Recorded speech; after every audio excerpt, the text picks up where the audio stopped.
Formal nang tinanggap ng Police Regional Office Bangsamoro Autonomous Region ang pamumuno ni Police Brigadier General Jason C. D. Guzman bilang bagong Regional Director sa sinagawang turnover of command ceremony nito lamang ika-22 ng Hunyo taong kasalukuyan sa Camp Brigadier General Salipada kay Pindaton, Parang, Maguindanao del Norte.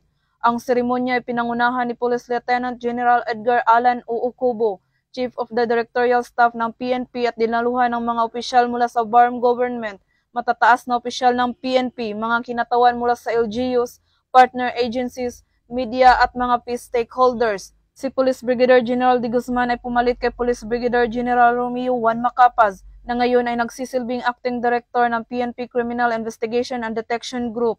Sa kanyang mensahe, taos-pusong nagpapasalamat si Police Brigadier General Macapaz sa mga tauhan ng PROBAR at binigyang diin ang mga tagumpay sa ilalim ng kanyang pamumuno na nakatuon sa profesionalismo, serbisyo at pananagutan. Samantala, tiniyak ni Police Brigadier General D. Guzman ang kanyang buong paninindigan sa pagpapairal ng integridad, profesionalismo at pagkakaisa sa pamumuno ng PROBAR.